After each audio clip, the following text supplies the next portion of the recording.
they loaded us on these big C-140s, I believe they are, where the door opens up in the back. And I mean, there's just so many guys that are people who had been hit in the face.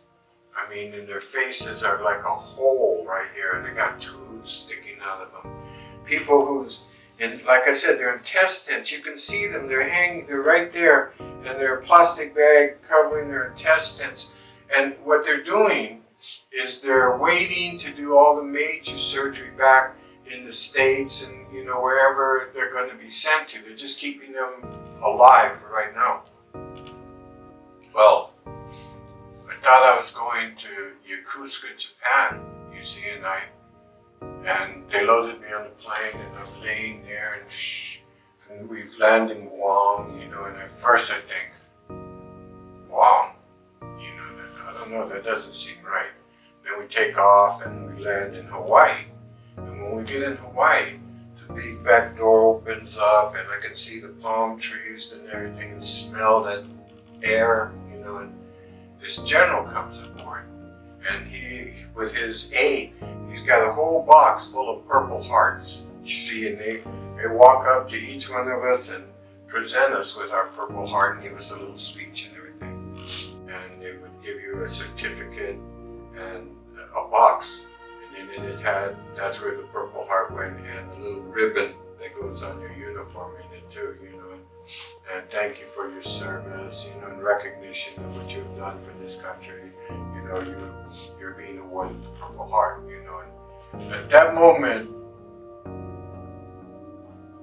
it was nothing. Purple Heart, that's a medal that's given to you by the enemy.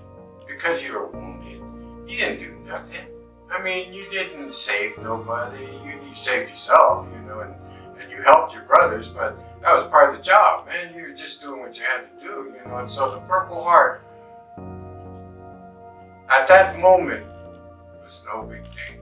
I didn't think of it as anything, you know.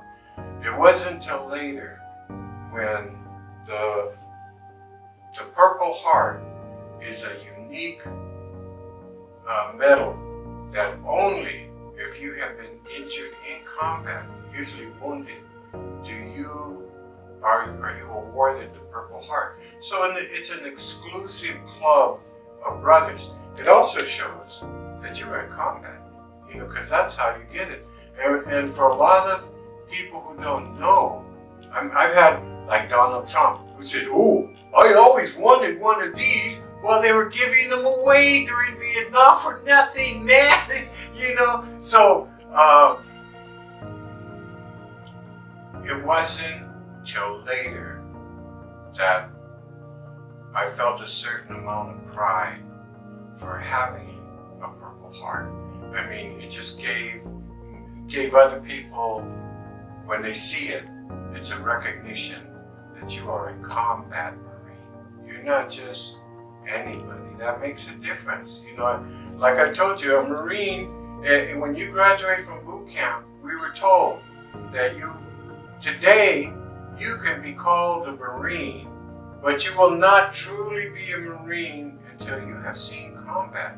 Only then will you truly be a Marine. You see, so that's part of that pride that goes along with it, and the exclusive club of the brothers who have been wounded in combat, you know, and stuff. So at this point in my life, that's why I wear it. I wear it on my uniform, and I wear it because a lot of times other veterans see it, and it opens that dialogue right away.